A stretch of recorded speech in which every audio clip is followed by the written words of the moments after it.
Dans Philippiens chapitre 3, le verset 13 à 14, Paul dit ceci. « Frères, je ne pense pas l'avoir saisi, mais je fais une chose, oubliant ce qui est en arrière et me portant vers ce qui est en avant.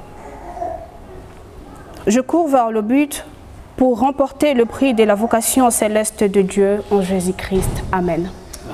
Bien-aimés dans les Seigneurs, shalom. Bonjour très chers téléspectateurs de partout où vous nous suivez et bienvenue dans ces nouveaux numéros d'Anakaido 6 ou encore le renouvellement de l'intelligence.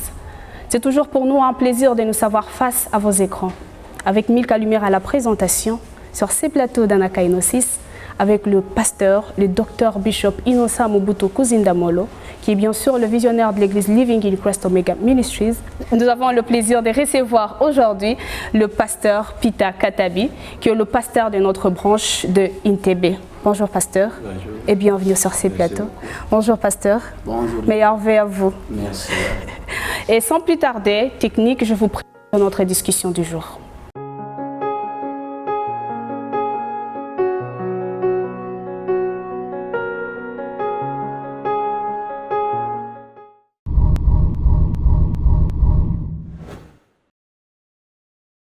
Face au Nouvel An, une thématique dans laquelle nous allons vraiment nager aujourd'hui. Pasteur, dites-nous un peu, avec tout ce qu'on a traversé durant l'année 2022 et les hauts et les bas, est-ce qu'en soi, c'est l'année qui est une bénédiction ou une malédiction? Merci beaucoup pour une belle question comme celle-ci. En réalité, les gens ont tendance à parler d'une bonne année ou d'une mauvaise année. Mais moi, je pense que l'année en soi n'a pas de problème. L'année, c'est le temps. Comme nous avons tous 24 heures, nous avons tous une année, 365 jours. L'année en soi n'est ni bonne ni mauvaise. Mais ce sont les circonstances que nous rencontrons dans l'année qui peuvent être mauvaises ou bonnes. Et je pense que, selon moi, quand nous parlons d'une année, même on a tendance, nous tous comme pasteurs, de prophétiser sur l'année. Des fois, nous pensons que c'est l'année qui a la bénédiction, mais en réalité, c'est Dieu qui bénit l'année. Donc la bénédiction n'est pas dans l'année, mais la bénédiction est dans le Dieu qui nous a donné cette année. Je crois que c'est cela. En soi, il n'y a pas de bonne ou mauvaise année. Il y a de mauvaises circonstances qu'on peut rencontrer dans une année. Je crois que c'est ce que je peux dire. Merci beaucoup, pasteur. Pasteur, vous avez quelque chose à ajouter par rapport à ce que vient de nous dire le bishop? Oui, c'est la même chose. Parce que quand Dieu nous donne une année, c'est comme un terrain qu'il nous donne. Toutes les bénédictions que Dieu nous donne sont renfermées dans le temps. Ouais. Nous devons savoir comment gérer le temps. Le temps n'est pas mauvais, mais dans le temps, nous pouvons voir tout ce qui est meilleur. Et donc, ça dépendra de la semence que nous semons. Ok, merci beaucoup, pasteur. Mais avant que nous parlons du Nouvel An, quelle attitude devons-nous prendre par rapport à l'année qui vient de s'écrouler? L'attitude à prendre. Nous devons être positifs par rapport à l'année que le Seigneur nous donne. Comme la Bible le dit, à chaque jour, Dieu prépare quelque chose de meilleur pour ses créatures. Alors nous devons savoir gérer ce temps. Et cela doit commencer par la semence invisible, c'est-à-dire nos pensées, nos dires, nos désirs, nos sentiments. Nous devons avoir des attitudes positives intérieurement, afin que nous puissions les exposer maintenant extérieurement. Merci beaucoup. Merci, pasteur. Pasteur, par rapport à l'année qui vient de s'écrouler, quelle attitude devons-nous prendre? Vous savez, il y a des choses qu'on ne peut pas contrôler, mais on met la grâce que Dieu nous a donnée. Nous pouvons contrôler notre attitude.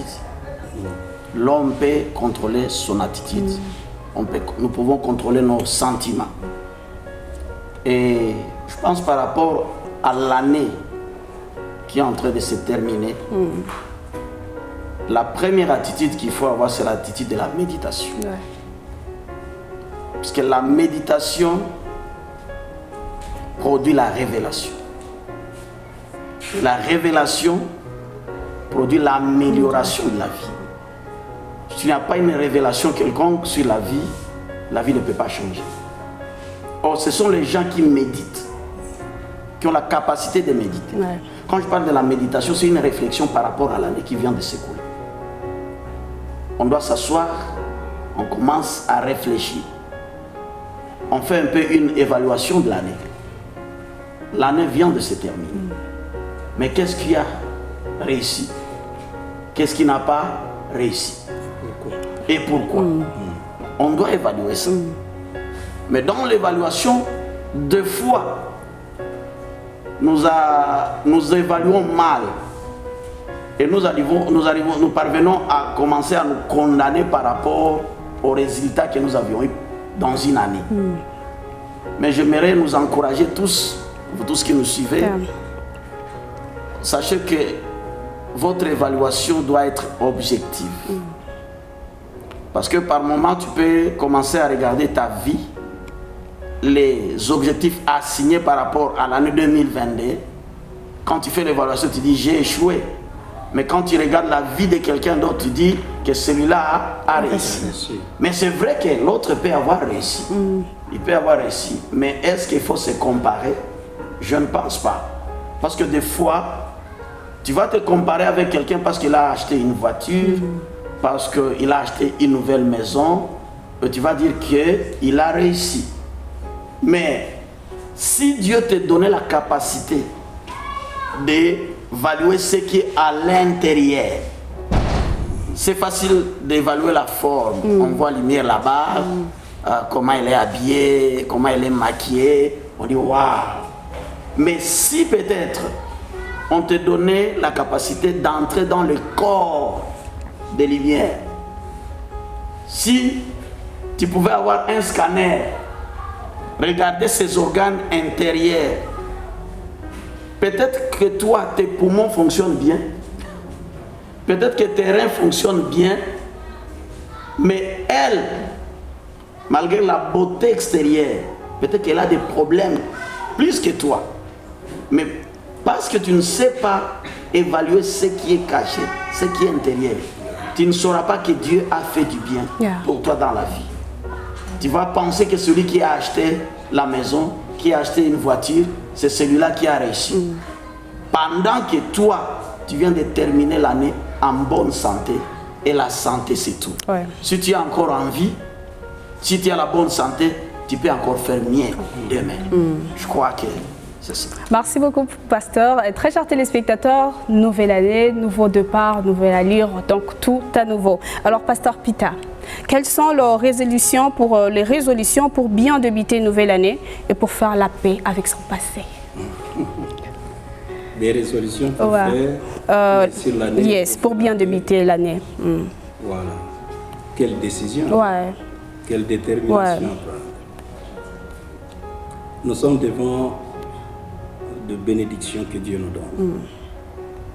Des résolutions que nous devons prendre, comme nous venons tantôt de le dire dans une conférence que nous étions, la conférence des jeunes ici. Je ne sais pas s'il y a quelques personnes qui se rappellent qu'est-ce que nous avons discuté pendant la conférence. Est-ce que vous pouvez vous rappeler avant que je continue? Non. Oui? Tu peux hausser la voix, please? Tu disais quoi?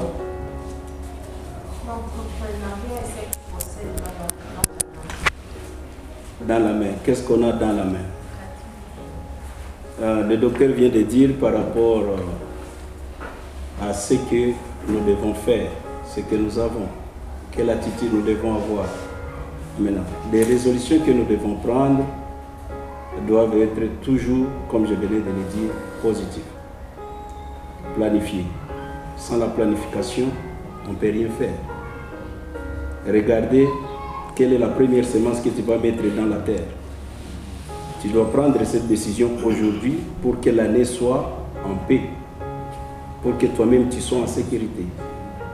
Donc, commencez déjà à regrouper, à mettre ensemble toutes les semences possibles que vous allez mettre en terre afin de connaître quel sera le résultat de toute l'année. Oui. Merci beaucoup, pasteur. C'est bien noté. Je pense que le public est satisfait, même s'ils auront des questions après là. Mais je reviens tout de suite chez notre père. Papa, est-ce que vous pouvez nous donner quelques stratégies pour encore bien commencer l'année 2023 et lui donner des allures de nouveau départ? Je crois que par rapport aux stratégies, c'est presque la même chose. C'est pas de la même chose. Pour commencer l'année 2023. Je vais parler que de la première résolution, la première attitude à prendre, c'est l'attitude de gratitude. La gratitude. Quand je parle de la gratitude, je parle premièrement de la gratitude envers Dieu.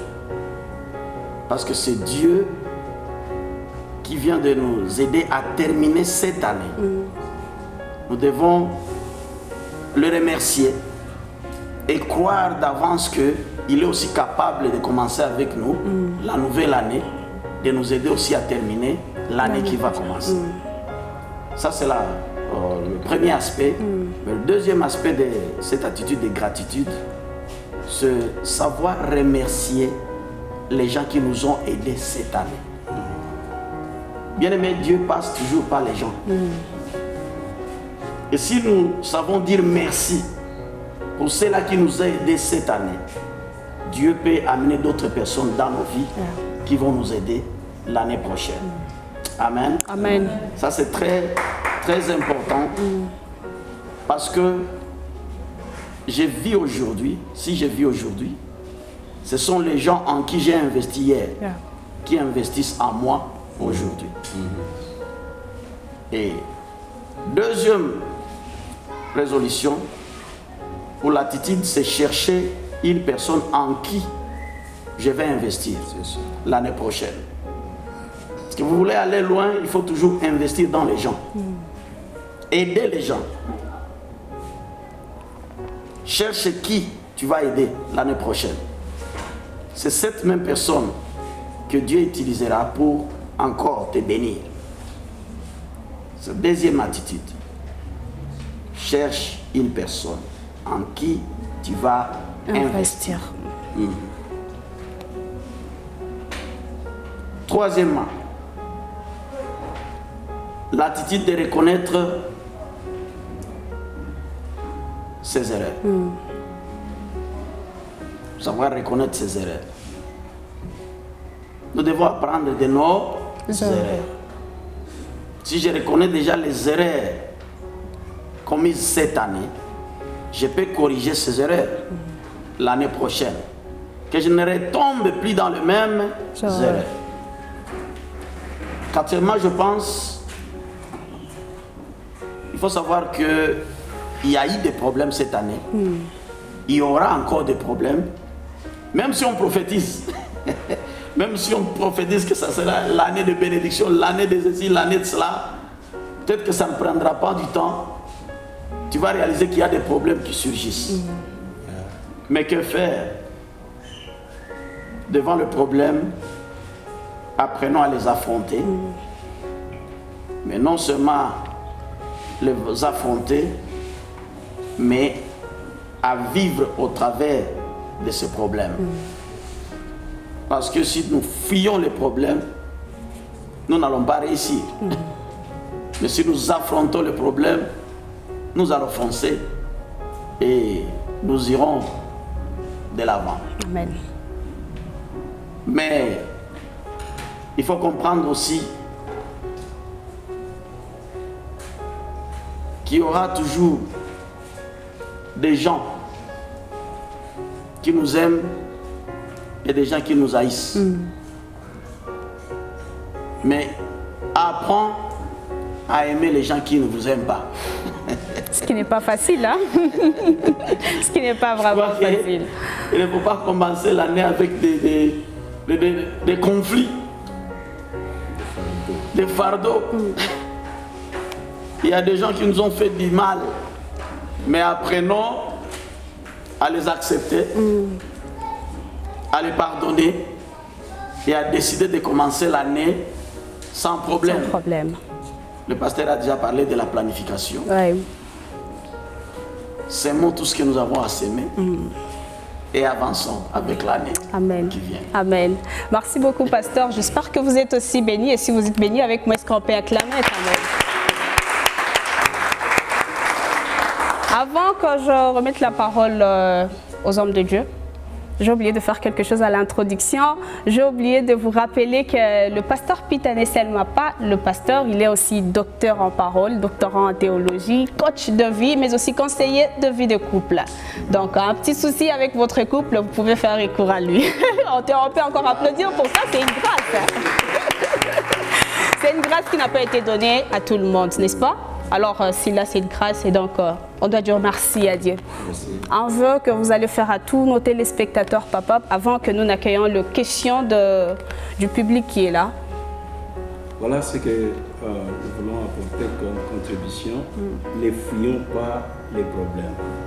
Comme nous l'avions dit, ne priez même pas que les problèmes s'éloignent de nous. Mais au travers des problèmes, voyons des solutions. Yes. Parce que chaque problème vient avec une solution. Une fois que tu vois un problème arrive, sache qu'il y a une grande solution qui vient derrière. Ils étaient dans une grande tempête. Ils ont fait recours à Jésus. Après la tempête, c'était un grand calme. Et donc, ne fuyons pas les problèmes. Que le Seigneur nous bénisse. Amen. Un vœu pour l'année 2023? Pour l'année 2023. Bon, qu'est-ce que je vais dire pour l'année 2023? Il y a 2, il y a 0, il y a 2, il y a 3. Mettons-les ensemble. Là, nous avons combien? 2, 0, ça fait 2. Plus 2, ça fait 4. 4. Et plus 3? 7. 7. La perfection. Yes. Voilà ce que je nous souhaite. Wow. Merci beaucoup, pasteur. Merci beaucoup. Amen, pasteur. Amen de quoi?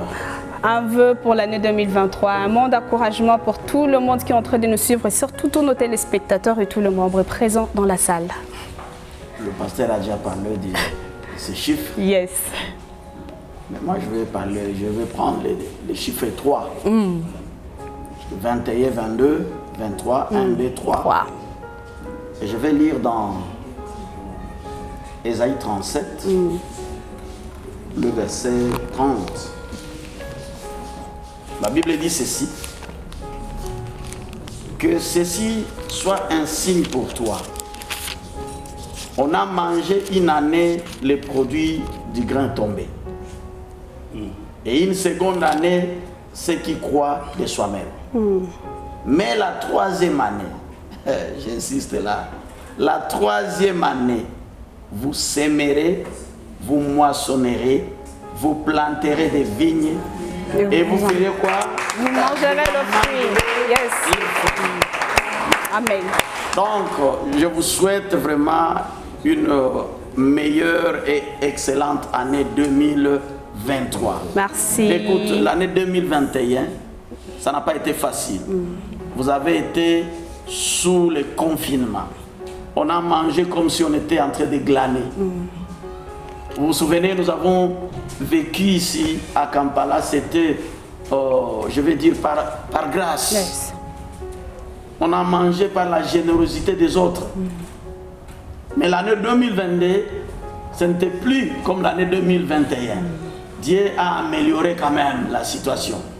Nous n'étions plus sous le confinement. Et je crois, et je le confesse, que l'année 2023 sera meilleure puisque l'année 2022, Dieu va vous faire du bien. Vous allez s'aimer et vous allez moissonner. Amen. Amen. Amen. Nous souhaitons une meilleure et excellente année 2023. Merci beaucoup. Que Dieu vous bénisse. Amen.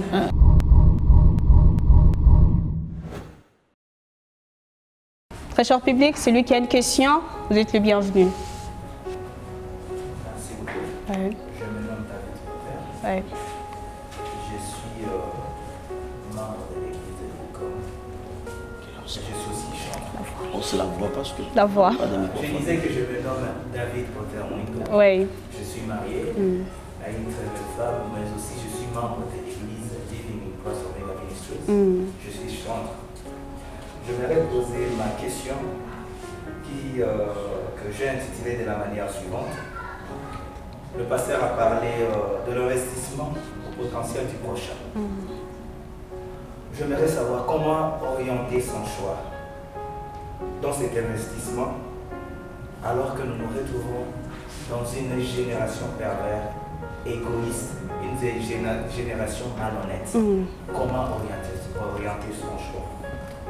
Ma deuxième question se trouve aussi au niveau de l'année. Vous avez parlé de l'année. L'année, elle n'est pas en soi, elle n'est même pas mauvaise ni bonne. Tout dépend aussi des bénédictions disponibilisées par Dieu. Maintenant, comment attirer ces bénédictions afin que c'était. Parce que lorsque nous parlons de la réussite de l'année, c'est par rapport au résultat. Comment apprendre de ses propres erreurs du passé et comment maintenant les corriger dans le présent afin que les résultats escomptés soient favorables. Merci. Merci beaucoup. Merci beaucoup.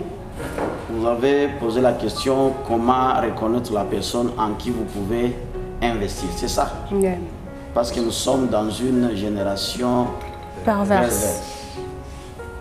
Je crois qu'il y a des caractéristiques qui peuvent vous aider à détecter la personne qui peut vous être utile.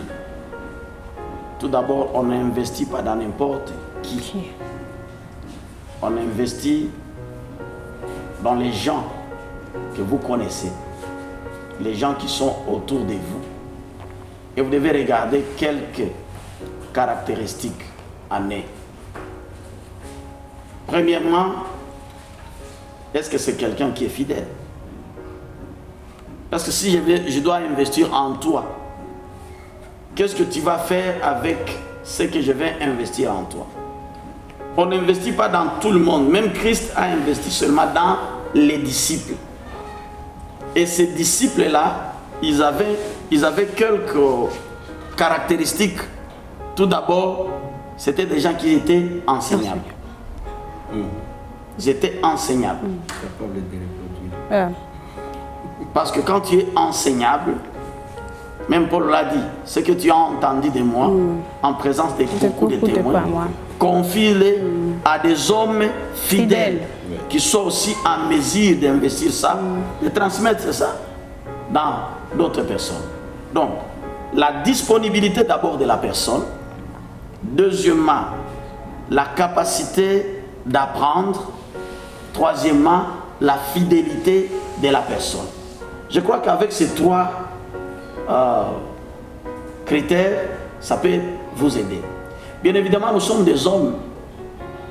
Le Saint-Esprit peut vous guider. Parce que comme des hommes, vous pouvez penser que vous connaissez quelqu'un pendant que vous ne le maîtrisez pas à 100%. Les erreurs peuvent être toujours là, mais au moins ces trois éléments peuvent nous aider à identifier les personnes en qui on peut investir. Nous avons tenté cela, nous avions fait cela, et il y a des gens qui ont produit, qui sont une fierté pour nous aujourd'hui, parce qu'on a vu de telles caractéristiques en eux. Deuxièmement, vous avez demandé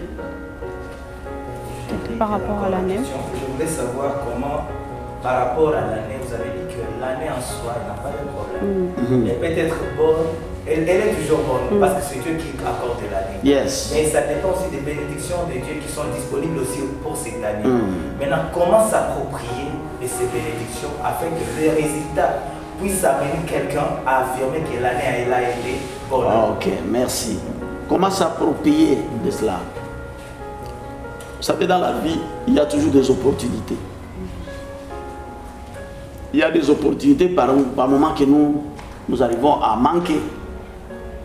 Et nous allons échouer, non pas parce que nous avions manqué des choses, mais parce qu'on a raté l'opportunité. Je vais demander à ce que nous puissions ouvrir nos yeux pour regarder où sont les opportunités. Et savoir sauter sur les opportunités au moment opportun. La plupart des fois, comme chrétiens, nous pensons que nous avons tout le temps du monde. Il y a des fois des portes qui s'ouvrent, mais que nous n'arrivons pas à faire quoi?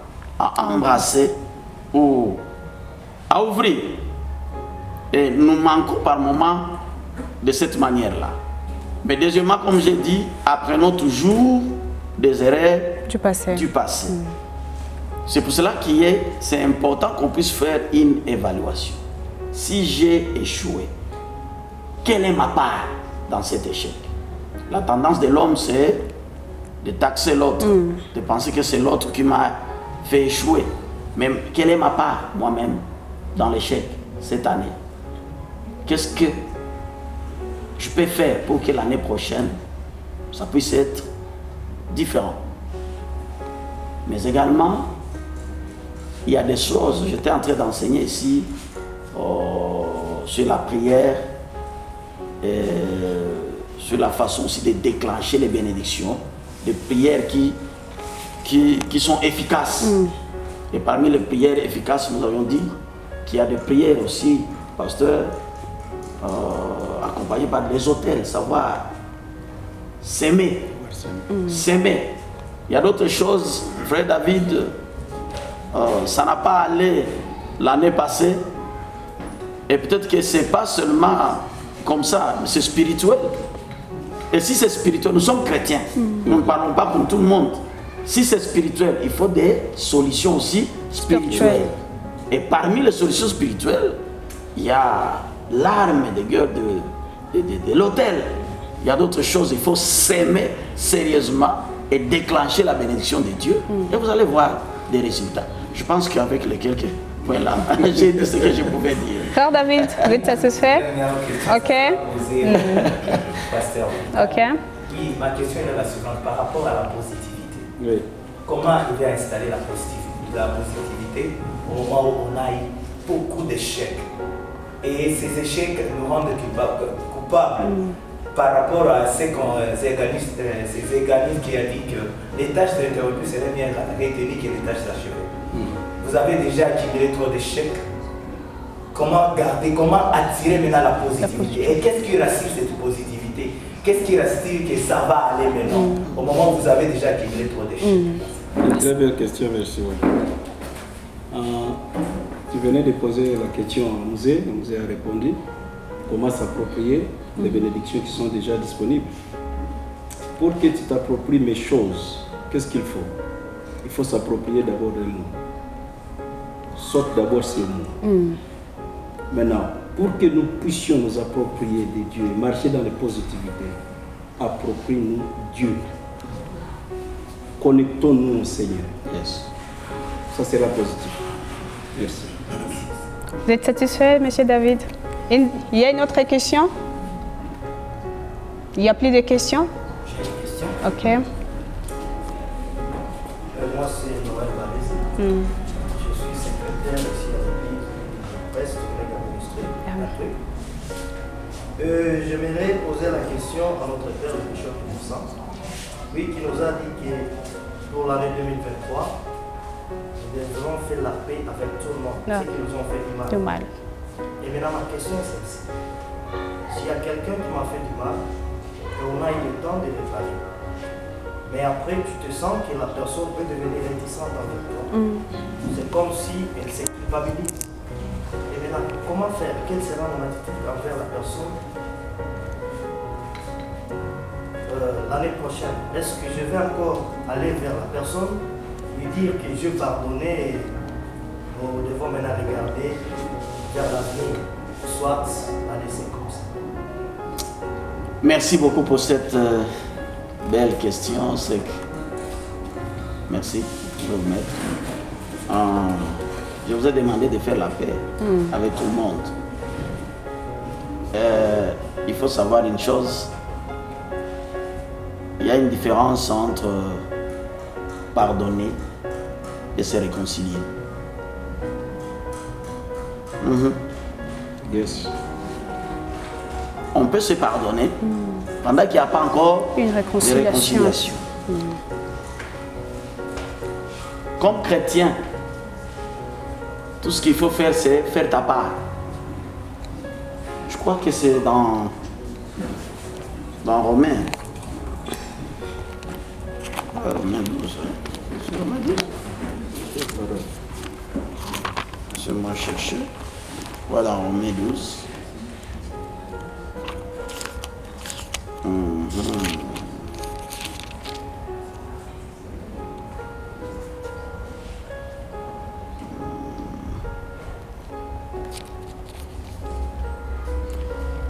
La Bible dit ceci dans Romains 12, je commence au verset 17. Ne rendez à personne le mal pour le mal. Recherchez ce qui est bien devant tous les hommes. 18. S'il est possible, autant que cela dépend de vous, soyez en paix avec tous les hommes. Je crois que le verset 18 vous répond. Autant que cela dépend de vous. Donc quand j'ai déjà fait ma part, si la personne ne veut pas se réconcilier avec moi, est-ce que j'ai un problème? Je n'ai pas de problème. Tout ce que je conseille, c'est que n'entrez pas en 2023 en ayant des gens dans votre cœur. Toi comme chrétien, pardonne. Pardonne. Mais quand on s'est pardonné, ça ne veut pas dire que nous allons revenir à la relation, à l'intensité de la relation précédente. On peut se pardonner, mais peut-être qu'il y a déjà un manque de confiance quelque part. On s'est dit par exemple, cette personne m'a trahi. Je ne pensais pas que la personne pouvait me trahir à ce niveau. Et donc, même si on va se pardonner, même si on peut échanger, je serai un peu réticent et je ne peux plus tout dire à la personne. Et donc, pendant que l'autre voudra chercher à forcer pour qu'on revienne à la même relation, c'est pas obligé, c'est pas obligatoire. Je pense que ce qui est essentiel, c'est que j'ai pardonné. En moi, je ne ressens aucune chose de mal. J'ai la paix avec. J'ai la paix avec toi. Bon. Mais si je t'ai sali, gloire à Dieu. Mais si tu ne veux pas, je vais te forcer. Non, non. Tu dois me donner, je dois forcer la main. Non, je ne dois pas forcer. On peut aussi donner le temps au temps. Peut-être qu'après le temps, la personne va revenir vers moi et tout marchera bien. Je crois que c'est ce que j'avais à répondre. Père Noël, ça se fait? D'accord. Merci beaucoup, Bishop. Merci. C'était un plaisir d'être encore avec vous aujourd'hui. Je vous souhaite encore un meilleur vœu. Merci beaucoup, pasteur. Après, vous êtes le premier invité sur notre plateau d'Anakainosis. C'était vraiment un plaisir d'être ensemble aujourd'hui avec vous. Merci à tous nos téléspectateurs de partout où vous nous suivez. Nous vous souhaitons un meilleur vœu pour l'année 2023. Amen à toutes vos prières et que le bon Dieu se souvienne de vous. Merci à tous ceux-là qui ont été derrière la caméra. Franck Mop, big up à toi. Merci. Darfina Kabongo, big up à toi. Big up à toi aussi Marcela Toaibou Landry, big up à toi. Mais aussi à notre manager Lucas Barak. On se dit au revoir et à la prochaine. Est-ce qu'on peut acclamer pour Dieu?